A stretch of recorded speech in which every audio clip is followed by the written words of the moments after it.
Hello, everybody, and thank you for tuning in. Thank you to the Hall Center for sponsoring this webinar celebrating the launch of the forthcoming double special, very special and very double issue of American Studies, Our Shared Planet. Particular thanks to Erica Adair and Elliot Reeder. AMSJ is a quarterly peer-reviewed journal sponsored by the Mid-America American Studies Association, and it's been published at University of Kansas for over 60 years. Every fall, we publish a special issue, usually proposed by potential guest editors. This time, however, the proposal came from our editorial board, and they were just like, we've got to do something on the environment. So they insisted on a special issue on the environment and climate. So they wrote a proposal for guest editors to respond to, and we posted it, and we received two amazing responses, two amazing proposals. We took them to the editorial board to vote on which one they wanted to do, and the editorial board wisely insisted on accepting both. So rather than trying to combine the two well-conceived proposals into one, we sought a way to present them both as a double special issue, drawing our inspiration from the double album. So let's launch. Oh, this is exciting. So there's no A side and no B side. Every side is the A side, and both sides are the A side and both sides are the B side. So each side has its own cover, table of contents, and introduction, but they're united by responding to the same theme. So on this side, we have the climate issue edited by Michelle Yates and Timo Müller, featuring 6 articles by interdisciplinary scholars in Europe and the US, drawing on a variety of methodologies, archives, and theories to explore issues of climate change, climate crisis, and climate justice. And they could not have secured a more fitting image for the cover than Another Storm is Coming by Chicago-based photographer Judy Natal from her series on climate crisis in the Gulf South. So what you do is you hold the issue, you flip it over, and you turn it right side up. And here is Our Shared Planet, guest edited by Hee-jung Serenity Ju, who is also a member of our editorial board, and Pashari Sudhanaraset, and creative editor Walida Imarisha. Quoting from the introduction, this side of the special double issue, quote, centers the perspectives of writers, artists, activists, and scholars of color to explore survival and regeneration, with essays and artworks by 32 contributors across Canada, the US, and the Caribbean, and the stunning cover art by Alexis Pauline Gums. This cover art is called, the art is called Octavia, for Octavia Butler. So we are so grateful to the work of the guest editors and the contributors and the entire journal staff, and we're really proud to publish it. This is the most ambitious special issue that I think has ever been published in the 60 years of American Studies. It's now in production. We were hoping we'd have it by now, but it's going to be out in early December. We're offering a special, I hope this is okay to do, we're offering a special pre-order 20% discount that ends tomorrow. And you go to amsj.carrd.co. I'll put that in the chat later to get a 20% discount. Either today or tomorrow. As a preview and celebration, we're very, very pleased to have with us today all of the guest editors of this big and important special issue. I'm going to do quick introductions, and then we will have a conversation and we'll have time for Q&A. So please type your questions into the Ask a Question place. And if you have, I imagine there will be more questions. We'll get to as many as we can. But I want to invite you all to join us to the after party, and I'm going to paste the evite into the chat as well, but many of you have already responded. I'm looking forward to continuing the conversation at the Zoom after party. So let me do the introductions. Michelle Yates is, here we are. Yeah. Okay, not sure how to get rid of my screen here. Did I get rid of it? Is my screen still up? Anyway, I'm just going to do the introductions. I apologize if I'm covered up by a slide. Michelle Yates is Associate Professor in the Department of Humanities, History, and Social Sciences at Columbia College in Chicago. Her work is situated in the environmental humanities at the intersection of film and media, critical theory, and gender and sexuality. She's published in peer-reviewed journals, many peer-reviewed journals. I think I'm not going to list all the journals. Everyone has published a great deal, and you can find out more. Timo Müller is a professor of American Studies at the University of Constance in Germany. His work on modernism, the environmental humanities, and African American literature has appeared in many journals. Hee-Jung S. Serenity Ju is an associate professor in the Department of English, Theater, Film, Media at the University.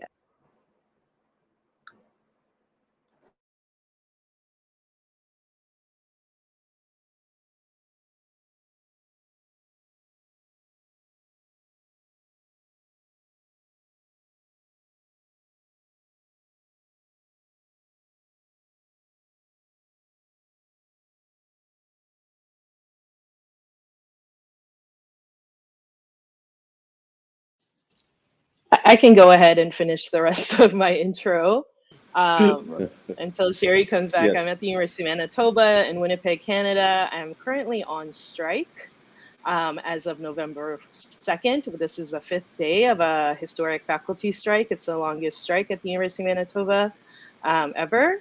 For more information on the faculty strike and how we're trying to resist the neoliberalization of higher education in our province, please follow UMFA on Twitter for updates. And then Pashari, do you want to introduce yourself? Yes, thank you. Thanks for sharing that, Serenity. And thank you for being here, even though you're on strike right now. I'm Pashari Siddhanarset. I co-edited The Side with Serenity. I teach here at NYU in New York, and I'm in the English department. Oh, hi, Michelle. And I think that's it. I'm good. And then I think Sherry was going to also then introduce Randall. So do you want to do that, Randall?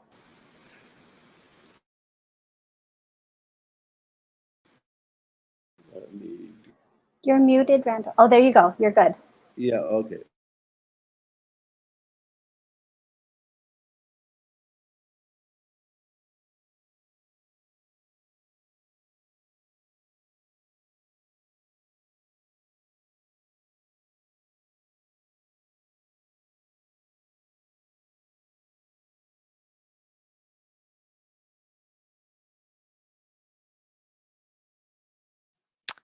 It looks like Randall's screen has froze, so I'm going to re-invite him into the green room and try to invite Sherry back on in the meantime. So if everyone could just be patient for a moment, please. Thank you.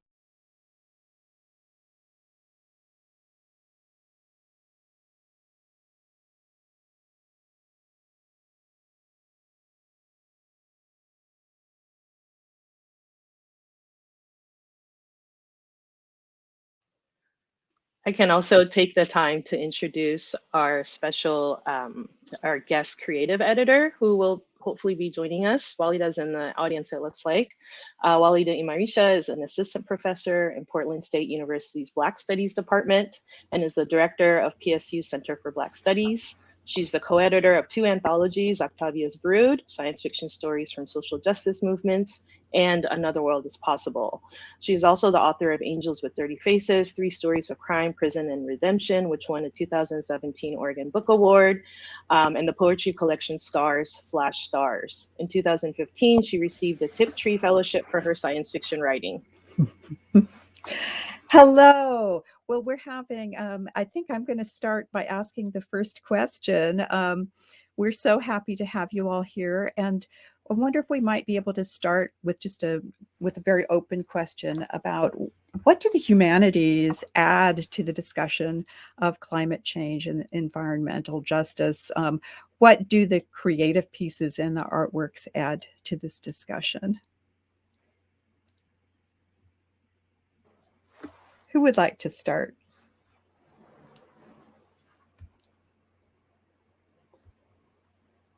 I can start if you like. Okay. Then after this, I will call on people. If you, okay. Great. Mhm. Yeah, I think so. Thanks, everyone, first of all, for putting this together, both the opportunity for us to edit the special issue and this event, which is amazing. And I think this was one of the things we learned from reading all of the articles in our issue, that the humanities have a lot to offer to this question, because climate change, as it is usually conceptualized, is an event that goes far beyond the local. It has local manifestations, but its ramifications are much larger. And so if you want to deal with something that you cannot grasp or see in front of you, of course, you have to use your imagination. And this is, I think, where the humanities come in, because the imagination is a huge phenomenon, and also a complex one. And who else could deal with that than the humanities, both analytically, us as scholars, but also I think the creative work that both of these sides of the issues introduced also show that. I think that we need the imagination to understand climate change in the first place, and also to deal with it, and also with the very diverse forms and shapes it takes, and the diverse things it means to different people. Thank you. I Timo, can follow. yeah. I can follow up with Certainly. Timo. You know, when I read questions like this, I think about this essay by Derrida where it's on the apocalyptic, and he's trying to come to grasp with, you know, what is it? He asks, what is it that the humanities and people who study the humanities have to offer people who are thinking about nuclear annihilation, the end of the world? And for him, it's not that, you know, where he says we are not experts in policy making. We are not experts in making weapons of mass destruction. Here, we are not scientists or experts in you know, thinking about climate change. But what we are experts in is thinking about discourse and the discursive.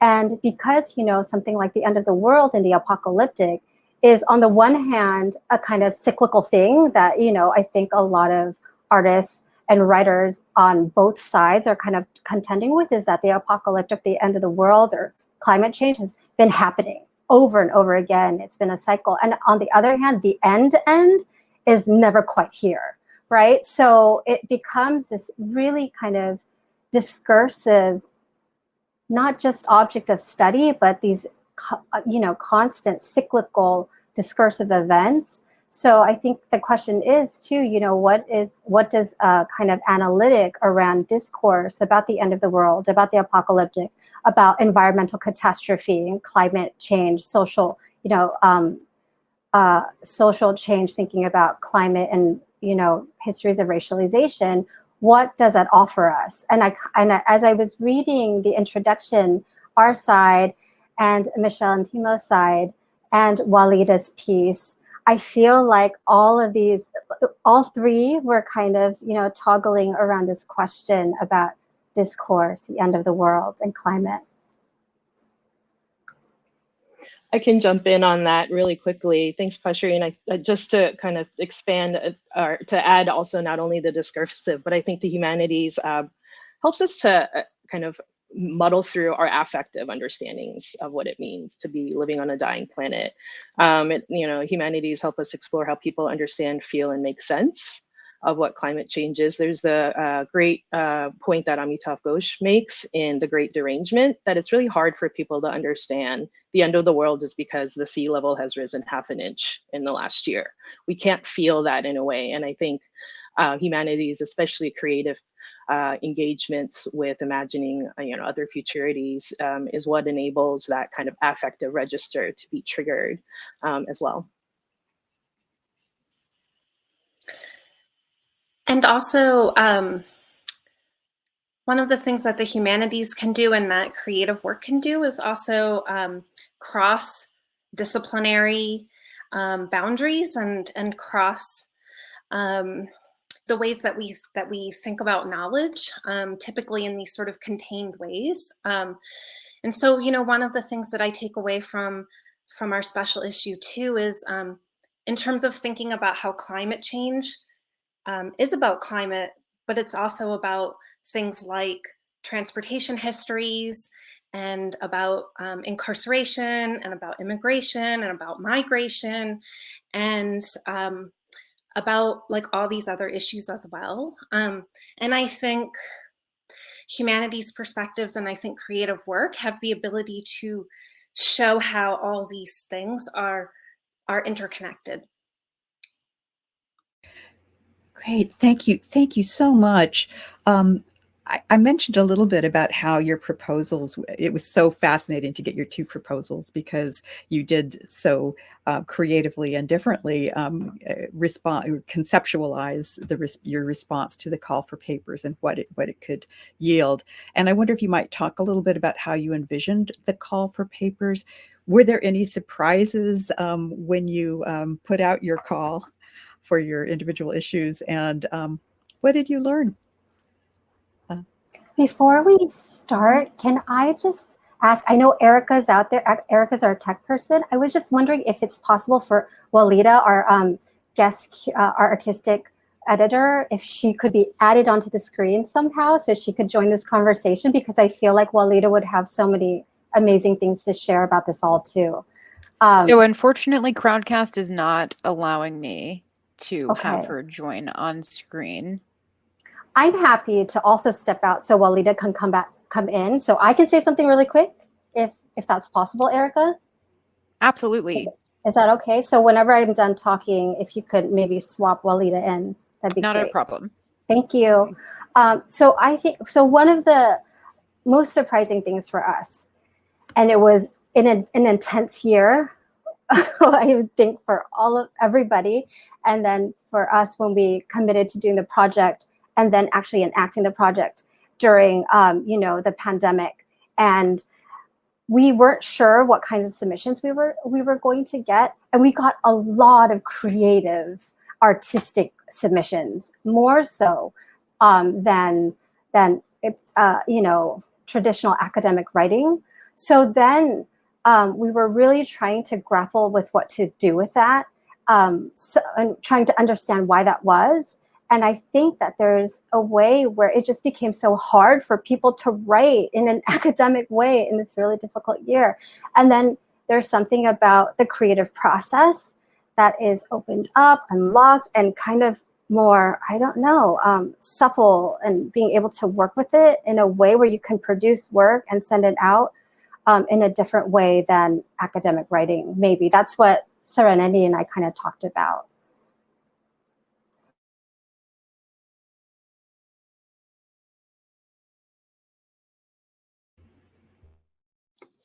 Bringing in Walida. Yeah, and maybe I should explain too that this is a long process. So the meeting at the meeting of the American Studies Association at which this decision was made of who would guest edit the special issue was the last in-person ASA meeting that we had, and so we really didn't know that the period of producing this issue would be this particular period of time. Hello, Walida. Thank you. I wonder if you would like to add to the question about creative work and surprises and the conceptualization of the special issue. Well, I mean, I think part of our conversations for our side was the idea that a creative intervention is absolutely and fundamental to addressing these issues. And it's also fundamental to showing the intersections of all of these issues. Obviously, climate change doesn't exist in its own separate box, separate from, issues of white supremacy and capitalism and, borders and prisons and all of these issues. And creativity and imagination are how we see the ways that the world has been constructed and how we see the ways that we can construct other worlds. And so I think it was, to me, very important to include creative ways of engaging that are not just about being decoration to the real conversation happening in academic writing, but are in conversation with that academic writing, and show the multiple ways that we need to know these issues to actually be able to, manifest more just futures. I just wanted to jump in and add that it was so interesting to see how Walida's contributions also brought in this framework of abolition as well. So when that was not something in our vocabulary in the original call for papers around speculative futurities, resistance, survivance, survival, but some of the creative, a lot of the creative pieces and also the critical pieces just kind of logically encroached upon envisioning abolition and paying homage to the history of abolitionists, thinking about prisons, of course, but not only prisons. Ruth Gilmore says abolition is about changing everything. And so I just wanted to also shout out to Walida for bringing that wonderful framework into this discussion of dystopia. Dystopia and abolition go really well hand in hand. Yeah. Thank you. Yes. Now, I wonder if we want to, let's talk about the climate issue and then go to the artwork, because we're going to share some of the creative images. Does that sound okay? Okay. So Michelle and Timo, tell us about how you conceived, how you framed your call for papers, and what were the surprises that were yielded by what you received.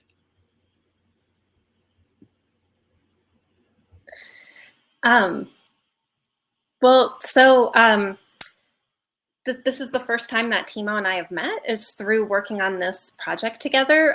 We ended up on an email stream sent by Sherry, I think by you, and Randall was on there, just sort of inviting some folks who were like interested in putting together like a special issue for the call, the editor's call for the environment issue. And so Timo and I met through that and both expressed an interest in wanting to put something together, and convened to, we looked at some of the past AMSJ issues and saw, there's like the food issue and so on and so forth. And we were like, there really needs to be a climate issue.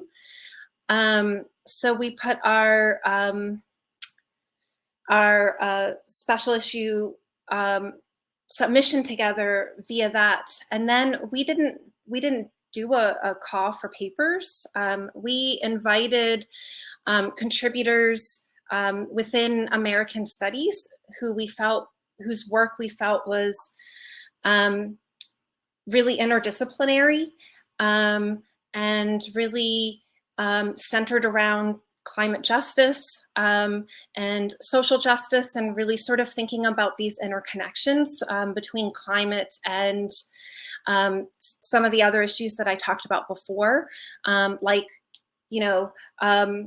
climate and transportation histories, which is Rob Gioielli's piece, or thinking about Julie Z's piece in our special issue was also about like abolitionist climate justice narratives, and using the North Pole to sort of think about the North Pole, which is a web series, to think about the way that climate change is also connected to gentrification and policing and immigration,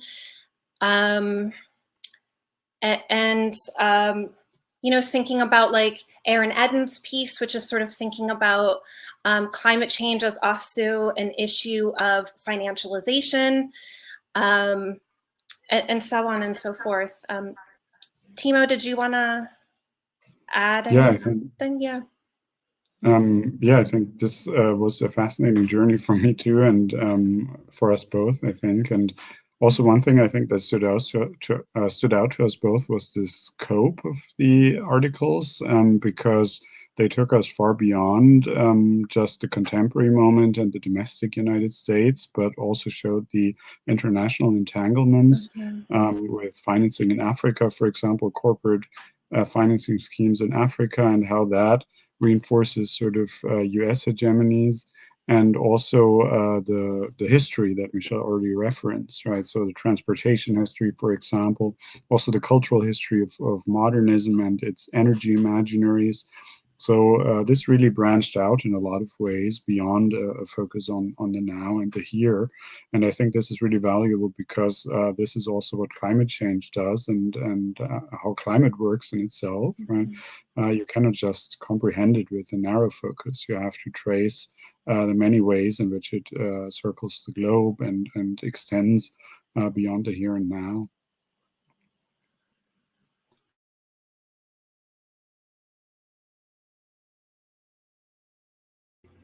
Thank you. Erica, I wonder if you could swap me out for Pashari and then share the artwork that way. Would that be okay? I'm going to try to share. I have that PowerPoint open. I'm going to try to share Okay. it. Is that all right? Okay. But I think Pashari wanted to talk about it. Pashari had planned some things.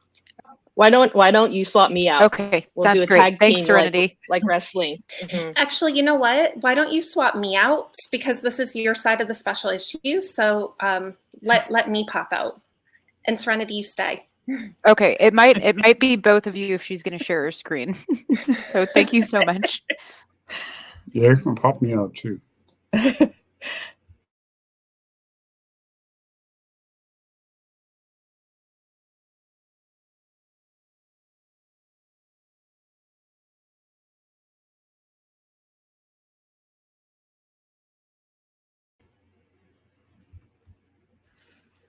Not sure how to fill. Does anyone? Oh, here we are. Okay. Hi, thanks everyone. That made me laugh. Okay, I am going to share my screen. And Walida, feel free to jump in whenever you want. I'm just going to go through some of our images. And so let's see if I can do this. Share screen, window, PowerPoint, share. Can you see that, everybody? Yeah? Okay. So I just wanted to show some of the pieces that we include in our side of the special issue. And so the first one is called Octavia by Alexis Pauline Gumbs. And Walida was in conversation with Alexis. So did you want to say something about it, or? Sure. So, I mean, Alexis Pauline Gumbs is a brilliant Black feminist scholar, creator, visionary. And we did an excerpt of a conversation she and I and Alexis DeVoe did about creativity and art and writing and speculative fiction and visioning. So Alexis was already on my mind, and she does these incredible collages as sort of a meditative practice. And so this one is named in honor of Octavia E. Butler, the visionary science fiction writer and thinker who absolutely centered, climate justice in her work. And so I think, we thought it was not only the images and the vision is perfect of the art itself, but the who it pays homage to is absolutely something we wanted to bring in and center. Yeah, and I feel like Alexis's work, M-Archive, and her other bodies of work, she's so amazing about paying homage to this kind of Black feminist genealogy of writers and thinkers. So I was so happy that you were able to be in touch with her about this. And yes, Octavia Butler runs throughout our whole special issue. She was born and raised in Pasadena, California, and she through the 70s and 80s, Octavia Butler really kind of came to understand make all these amazing connections between the rise of neoliberalism, liberalism, climate change, catastrophe, the archive, writing. So we felt like it was a kind of really fitting way to start the whole issue. And then, so I'm just going to scroll through some of the other images. Some of them were submissions that were responded to our CFP. Some of them Walida reached out to. Some of them Serenity reached out to. So at any point, Walida, if you want me to stop on an image and if you wanted to talk over it, just let me know. I can go back to it too. But I was just going to scroll through some of them. Yeah, and so some of the images I was sort of doing mini exhibits, and so this piece and two other pieces are from the exhibit Curating at the End of the World, which was put on by the Black Speculative Arts Movement, and created as a digital exhibit, right when the pandemic hit, thinking about that idea of apocalypse and destruction, and the fact that communities of color in general and Black communities specifically have lived through many apocalypses and are living a post-apocalyptic reality. And so wanting to include that both in the scholarly work that's explored, but also absolutely in the artistic work. And so this is one of those pieces, and as is this one. So we really wanted to not just have our side of the issue be separated with, academic writing and then all the artistic pieces at the end, or vice versa. So the three of us really kind of figured out how to integrate, pair up, and kind of couple together different pieces of writing and art pieces.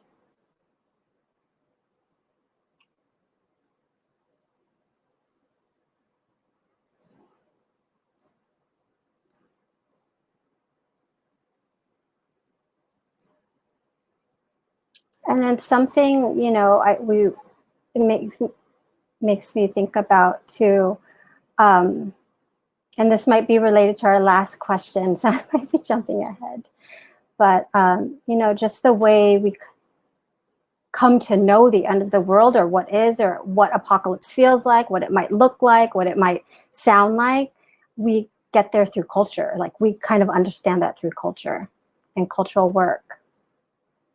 Okay, so those are our images. Now I have to figure out how to close it. You did it. Thank you.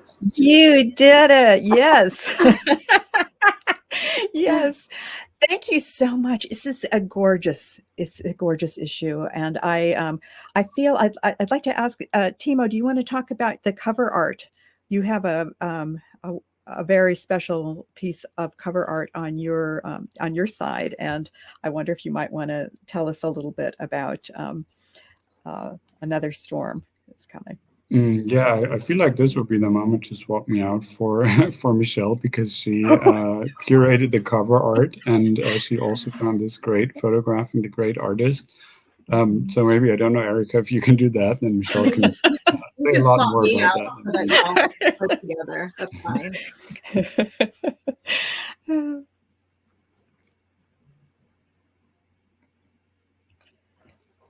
Okay, great. Thank you. And after this, I think I'm going to ask you which of the other questions you'd like to answer, because I think we might want to open it up to the audience pretty soon. Yeah, Michelle, we want to hear about the cover art on your side.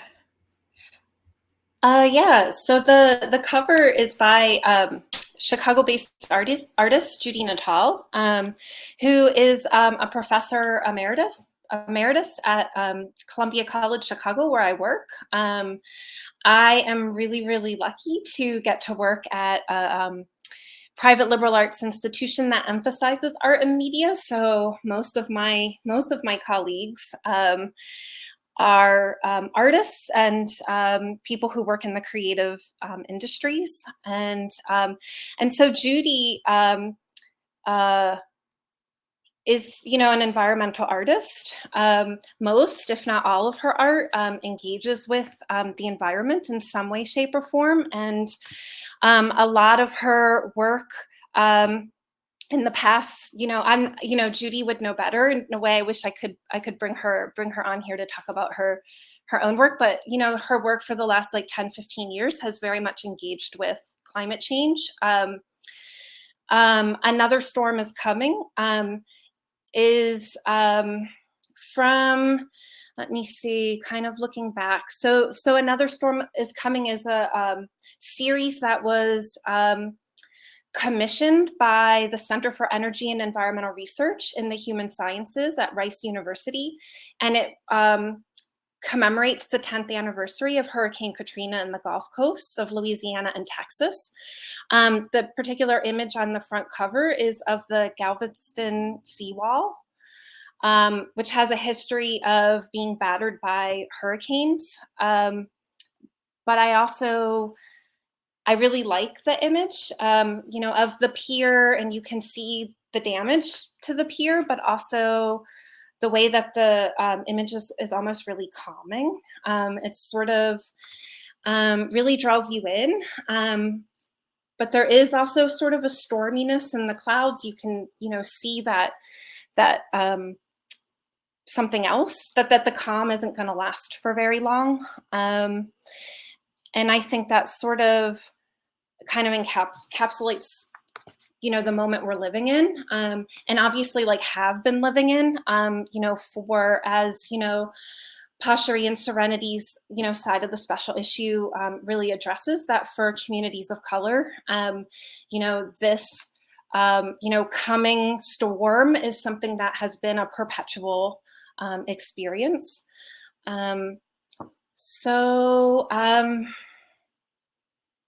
Yeah, that's pretty much, you know, I guess the last thing I'll say is Judy has like a forthcoming photography series as well, that's also about climate change. And while Another Storm is Coming really focused on the southern Gulf Coast of the United States, this more recent series takes a more international perspective. And also, you know, one of the things Judy's always sort of grappling with in her work is like, how do you photograph something like climate change, right? That, as Timo's been sort of pointing to, is, you know, at such a huge scale, both spatially and temporally. So how do you capture that, you know, on camera? So, yeah. Thank you so much. I think we had a question about how the two sides of the issue speak to one another, but I feel like it's kind of unfair to ask that question in some ways, since we're not able to hold the special issue in our hands yet. So I wonder, you know, I ask you to think about which questions you might like to take up. One that I'd love to hear about is, you know, how would you want it to be used? How do you want the special issue to be used? If people are going to be teaching with it, you know, what do you imagine for that? But please feel free to take this last question wherever you'd like, whatever you would like to address. Anyone want to start? Serenity? Yeah, I can. Yes, I can start. Thank you, Sherry. So our side was a very strange side, or exciting. That's the word I'm looking for. We have intimate interviews with creative writers. We have a syllabus that Ed, I think Ed's in the audience today, that Ed made for us, sample assignments to think about pedagogy and teaching as also sites of critical research. We have creative fiction, transcripts of plenaries featuring different activist voices. And I think one of the things, this idea of how, you know, what this issue might mean in the classroom, I think it would be really important for students. I hope it shows them that creative production, activism, classroom pedagogy are all sites of legitimate research as much as peer-reviewed, institutionally sanctioned articles are. And I think especially for Indigenous students and students of color who come from cultures that have either been marginalized or weirdly objectified in academia, it's important for them to see that their worldviews and their cultures are legitimate and valued, and are in fact paving the way for more rigorous and exciting and critical notions of knowledge production that academia will need if it wants to stay relevant and meaningful going forward from here. And going back to what Walida said too,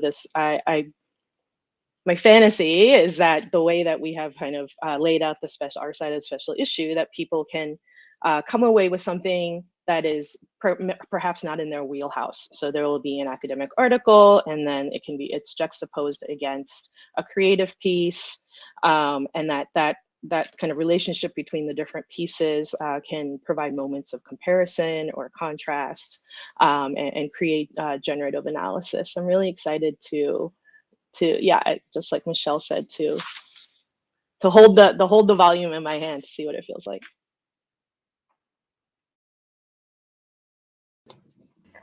I think also the broad range of things covered in these issues will be very valuable in teaching, because at least in my classes, for most of my students, my classes are their first contact with the idea that you can bring our critical thinking skills and our cultural studies things to bear on the environment or on climate and so on.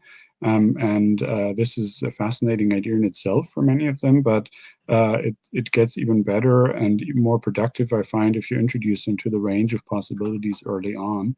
And I think this is something that both sides of the issues and the issue as a whole, with those two sides, can do very well in a teaching context. So I look forward to that. I'm actually teaching a class next semester called The Culture of Climate Change. I'm teaching it for the first time. It's really exciting. And so I'm actually I'm not completely sure yet, like how I'm going to use the two sides of the special issue, but I definitely plan to incorporate this into my class somehow. And I mean, like, because I am teaching predominantly artists and creatives at Columbia College, like I definitely think Pashari and Serenity's side of the special issue is incredibly useful for showing students like the range of what they could do, right, with their own work. But I also think, you know, on Timo and I's side of the special issue too, the academic articles, you know, like Julie's piece about the North Pole web series, or like Claudia Sadowski-Smith has a piece about Tropic of Orange and Locust Girl, which two novels, you know, just, you know, using these articles to pair with engaging with these other media, I think is useful for students too, to give them a critical lens through which to see these media. And I'm thinking about having students read Octavia Butler's, you know, Parable series. And, you know, and I think, you know, that, you know, there's at least one academic article, you know, on the other side of the special issue that engages, you know, with Octavia Butler, in addition to, like explicitly, in addition to that whole, you know, the whole side of the issue, sort of having Octavia Butler run through as a theme. So Great. Yes, can I add? I agree with everything you all said. And I will add that, you know, for me, I often try to get my students to think about why it is that I'm in an English department. So why is it that literature matters? Why do we have to study literature? I teach film in my classes too. So why does culture matter? And how can we think about culture in a way that gives us an expansive way of thinking of something like climate change and the climate crisis, right? So I think it goes back to our first question. And so the four of us, Michelle, Timo, Serenity, and I actually presented at ASA together this past fall, and it was really fun and productive, I thought. And Michelle did this great reading of Snowpiercer, that story where the train goes around and around and around. Ultimately, at the end, it fails. The train fails, and you know, at the end, you did that great reading of the polar bear and the children who come out of the train and survives. But you talked about the kind of failure of technology, right? So oftentimes, I thought about that a lot in the aftermath of our ASA meeting, because we can't tech our way out of these problems almost, right? We can't build levees high enough to ward off the rising sea levels, right? We can't, you know, all of us can't be billionaires and blast off to outer space, and even then, who can survive there, right? So this question has been long in the making, right? With, you know, Martin Luther King Jr., when during the space race was saying, why are we doing this when there are issues here? Octavia Butler in Parable of the Sower critiques that. Why are people trying to go to outer space when there are issues here that solves nothing here?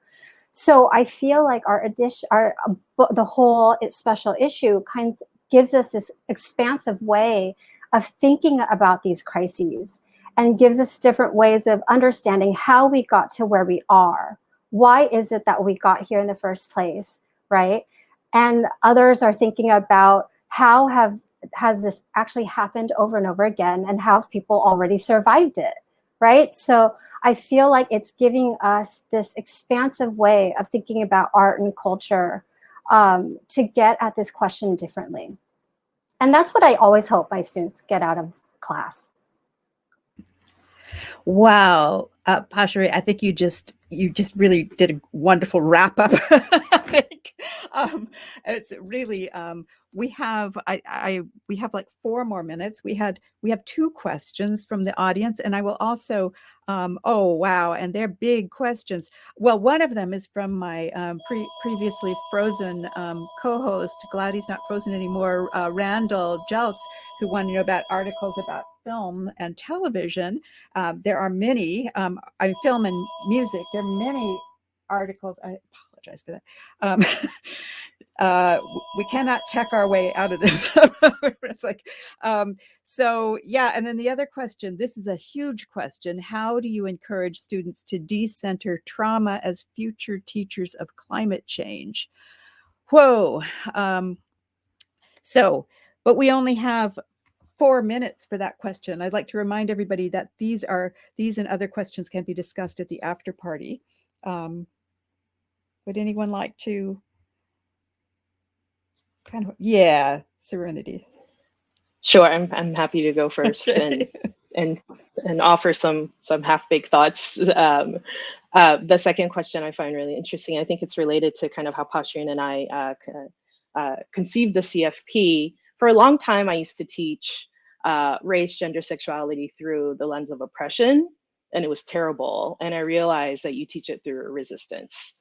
And one of the reasons that Pashri and I wanted to center critical race perspectives is that and within this kind of framework of speculative fiction and art is that the centering of race and the perspectives of Indigenous and people of colors allow you to reframe and restart the story of climate change that doesn't always and only reiterate settler capitalism, settler colonialism, and white supremacist capitalism. And I find that so integral. So it's not only where do you restart the story, but from whose perspective? And all of a sudden you have an ability to kind of understand settler colonialism as a very short history in a much longer expansive Indigenous history. For example, there's always climate change. I always think of that hockey puck graph that's about the great acceleration after World War II. But once you start thinking about, kind of a global kind of colonial histories, then it suddenly kind of breaks open that capitalism is only one small narrative out of multitudes of narratives that are possible, that people are living and people have lived. And so I don't know if that quite answers the question, but I think teaching texts that center race and indigeneity and teaching through resistance and resilience is one way. Thank you. Thank you so much. That was and you just got a heart from the person who asked the question. So thank you so much. I hate to cut us off at a moment when, I just feel like we could go on and on and on, and we certainly can at our after party. But I just want to thank our guest editors for all of your work on this beautiful issue. I'm so proud to be that we're, that it's going to be coming out soon, and I'm so grateful for all of your work. So on behalf of the editors and the staff of American Studies, thank you so much, and we'll look forward to reading it, everybody.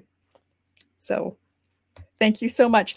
The Evite, which I used to pronounce Evite until embarrassingly recently, the Evite is in the chat. So give me a half hour to set up the room, and I'll see you there. Thank you so much.